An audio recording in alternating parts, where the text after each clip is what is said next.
Today we are taking a look at the new DJI Pocket 3, how it compares to the Pocket 1, and let's get started. Here we go.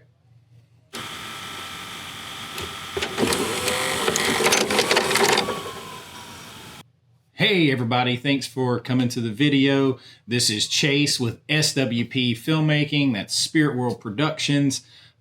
This is sort of our first official video into the channel. If you're coming here for the DJI comparison, we're definitely going to get to that in a second, but I just wanted to welcome you. On this channel, we're going to talk a lot about filmmaking, indie filmmaking, from everything from writing the script to casting to actually directing it and pulling it all together, raising money, how you get distribution, how not to get distribution, how to get famous actors in your film. We'll talk about everything that I've done in the actual technical processes of filmmaking, and that includes equipment, editing, how we do all that, color grading, you name it, we're going to talk about it. But part of that also includes equipment. And I also have another vlog channel called American Vintage Adventures, where I do travel vlogs, Universal Studios, Disney, things like that, cruises. And I do that in between making films. I am a working filmmaker. That's what I've done for over 15 years now. I've made 8 feature films, tons of music videos, things like that. And I have been a jack of all trades. I've done it all on the sets. So I'm going to share all that information with you. And we're going to break down equipment. Today we are taking a look at the new DJI Pocket 3, how it compares to the Pocket 1. And let's get started. Here we go. All right, I am coming to you inside my closet with no lights on except for this lighter. Now you see, and this is not in low light mode. This is in regular mode. This is with nothing but this lighter light. I'm going to let it go, and then we're going to test a couple of other things, including the low light version. That's without it on. So we picked up that much light from this sensor with just the candle light and the little bit of light. See, now it's picking up the little bit of light from my LCD screen when the screen went white to tell me the subject was lost. And you can see I have a mirror in here, so it's getting a little reflection of that. Now, if I crack this ever so slightly to let just a little bit of natural light in, you can kind of see how it's doing. Pretty dark. You might be able to lighten it up and save it, but I don't know. All right. I'm going to turn it around, and you're going to see, you can see me a little bit there.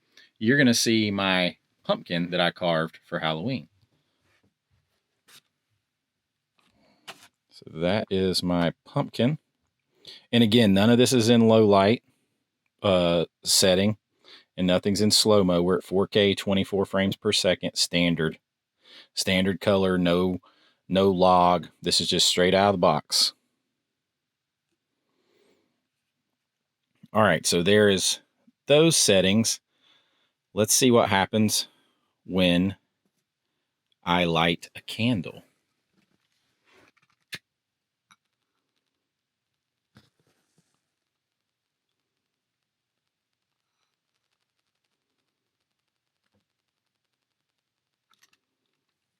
You're getting that much light pickup in this pitch black closet from 2 out of 3 wicks in my 3-wick candle. And you see it's following my face. Yeah, my closet's a mess. But you can see that it's following my face. And that would be totally usable. So in a pitch black space, not in a low light setting, with just 2 candle wicks burning, you're getting this much light on my face. That is pretty impressive. Now, if I move away from it, it still comes and keeps me in focus. Look at all the radiant, like the light pitch that's going on here. That's pretty impressive in what is pitch black dark except for a candle burning. Now we're going to test these same tests with the low light version and in super slow-mo version. Let's do it.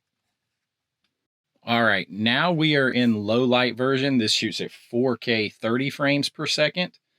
You can see now, you can see me a little bit better overall. You might be able to work with this in post if you're just lightening it up a little bit to like go through a dark ride or something. But this is with essentially no ambient light whatsoever, except for the light from my LCD screen and what little bit of light is seeping in back here around the door cracks, the same light as I had before.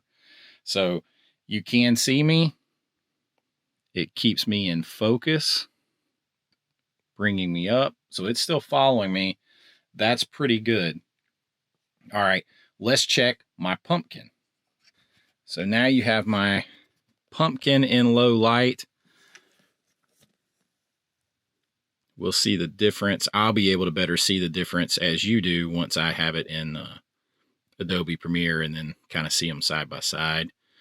But you can see that, by the way, is an LED flicker flame candle in there. So it is not really very bright. That kind of looks cool there. All right. I just have the Halloween music going in my head. Now let's try putting that out and lighting the candle. We are in low light mode, and you can see that it's picking me up. It's even actually a little bit better down here than I was standing up. Probably I'm not blocking as much of the ambient light seeping in around the door frame. All right, let's test out with just the candle, just the lighter in low light. So that's just the lighter in this pitch black closet.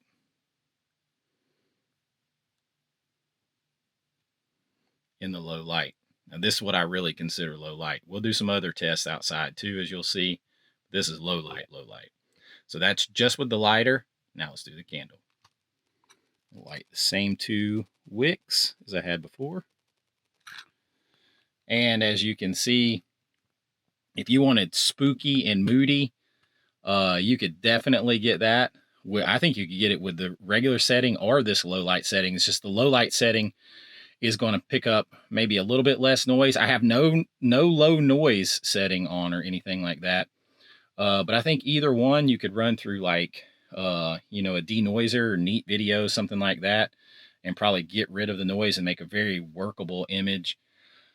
From what I've seen so far, would have no problem, I think I mentioned this before, using this as like a C cam on a major like horror movie film shoot, like an indie film, horror film shoot, like one of my films, to cram it into tight spots and everything else with this full frame sensor. It's going to pick up light. It doesn't need a lot of light, get a little light close to it. And I think you could seamlessly cut it in. And I'll put it up here with some footage from like Canon 5D Mark 3s and 4s and some red footage, and you can kind of see it side by side. You can kind of see just, and like some of this is just like street stuff from an old Canon 5D Mark II that I had years ago. I grabbed it as I was riding down Hollywood Boulevard. So this has come a long way, and now it's time to shoot some slow-mo in the dark and see how it does.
So there is a couple of comparisons there. Low light to me as a filmmaker means something way different. Even as a travel vlogger where I have to go and film in places at nighttime or in dark rides, things like that.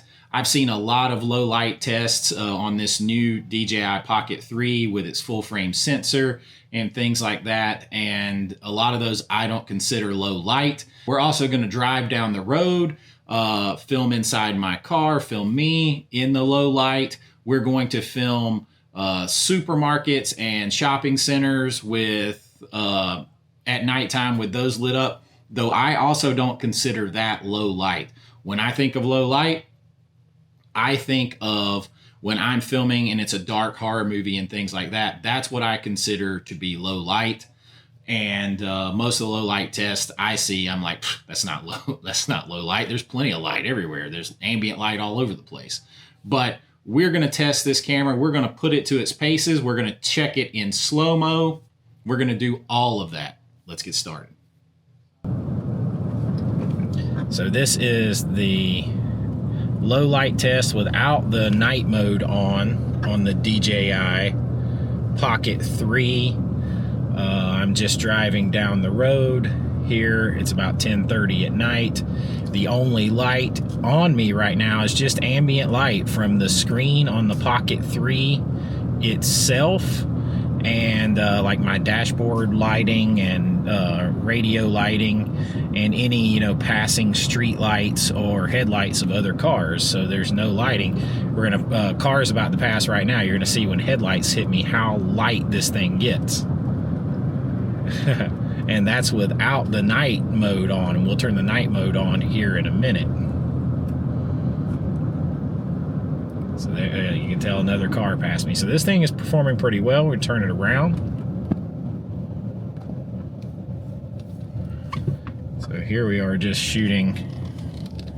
My windshield's a little dirty. That's picking that up. I'm also in normal color mode because I do not want to get into so much log color grading and things like that for just standard footage that's going on YouTube or in YouTube's 4K compression. I can just do some light color grading and correction with this rather than having to do detailed log grading.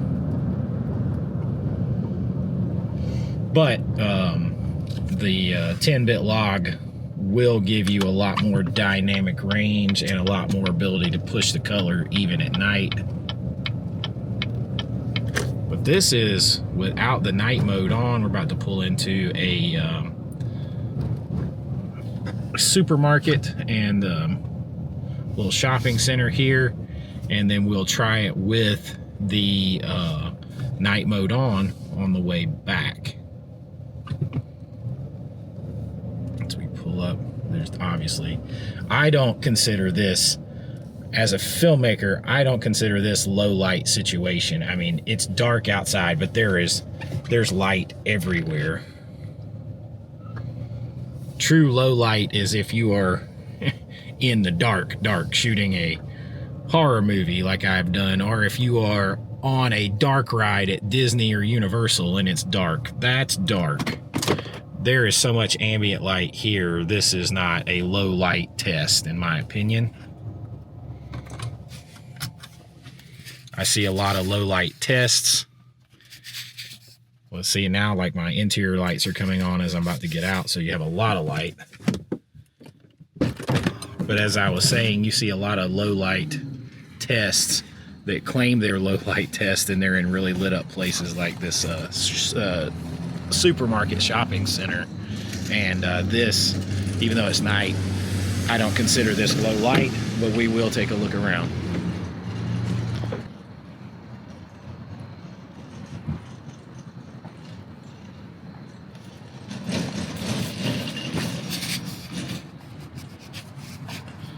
Now, one thing I can tell you I'm missing right now is my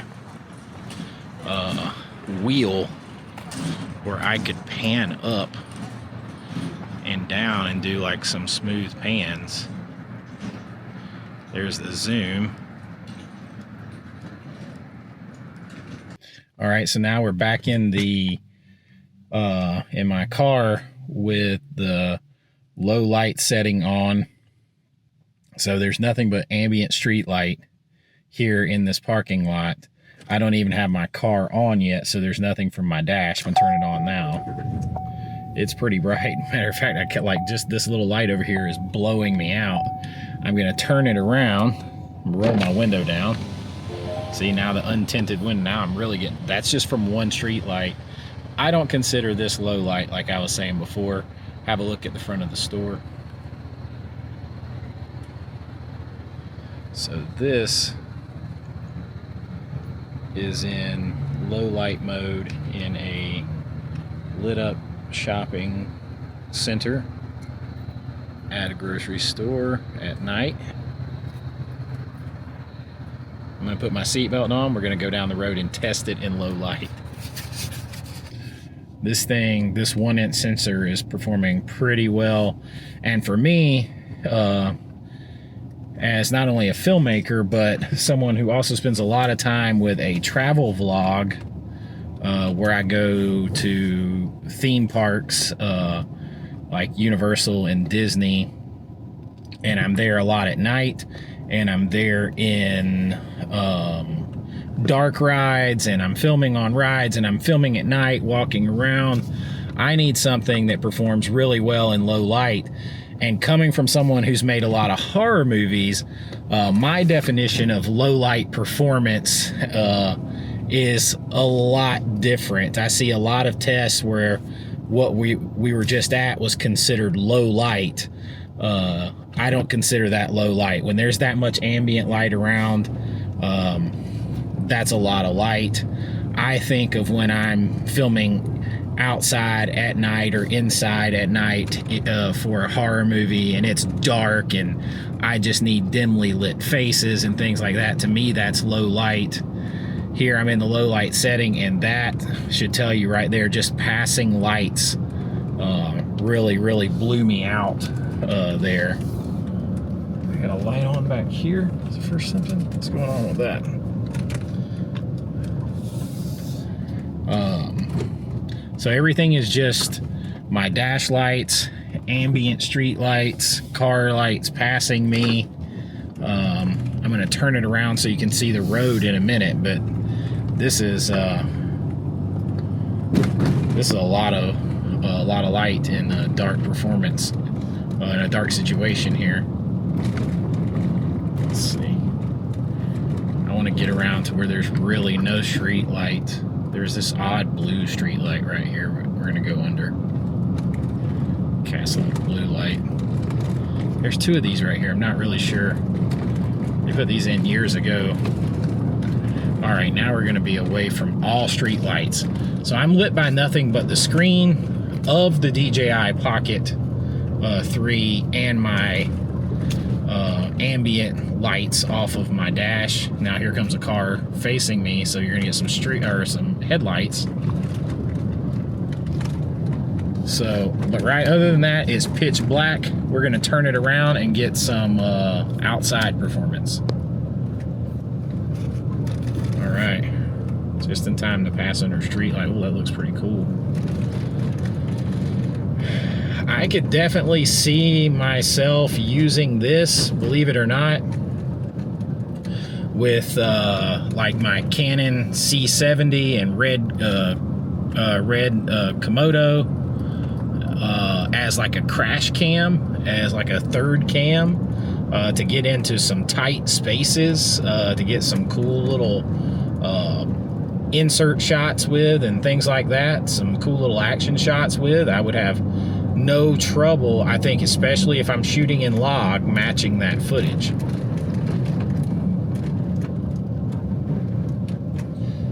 All right, so that's going to do it. What do you think? What do you think between the test? I think the slow-mo on this camera, the ultra slow-mo, the 4K at 120 frames per second is absolutely epic for a camera at this price range and this size.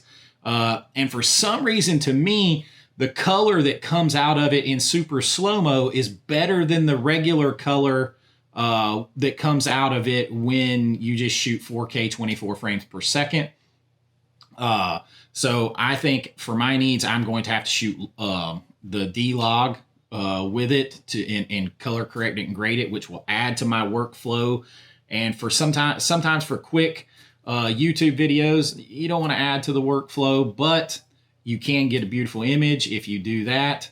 Not crazy about some of what I feel like is distortion and not as cinematic of a frame up. But I really like this camera's low light performance. I mean, just in complete blackness, you can still see, especially if you put that low light mode on there. If you get some noise, you could run it through a denoiser, neat video, something like that. And it would totally be usable in just a little bit of light, just from one candle or from one lighter in complete darkness. And you get this amazing effect, even in slow motion in that darkness. And the noise is really pretty low.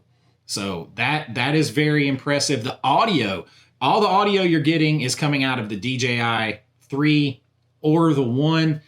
No mics, no anything. Of course, I do edit the audio a little bit to clear it up, but I've found that these cameras do really well if you're just fun and gunning with a vlog or something like that. The audio is great. This camera is a little bit bigger. The screen's a little bigger, which is nicer. Still not crazy about the frame. I would love to have like a true 35 millimeter or even up to like a 50 millimeter would be sweet. But all in all, they could have left the frame up as the Pocket 1 and I would have been happy. Or if we can get some lenses to change it, or if you could change it just in selfie mode to come in tighter, and then, maybe they could, I don't even know if they could do that with a firmware. I'm not that techie. But anyway, I really like this camera. We are mostly going to talk indie filmmaking and everything that goes along with it, from editing to equipment to how I've done it in the past.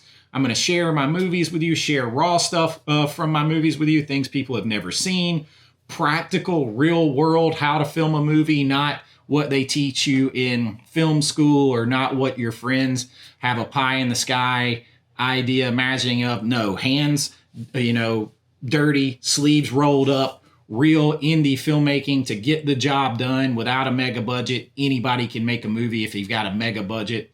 Can you make a movie if you have a low or micro or no budget film?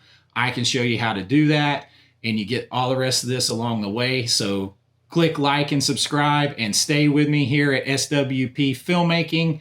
And until next time, this is Chase with SWP Filmmaking saying, I'll see you real soon. Bye-bye. See you, filmmakers.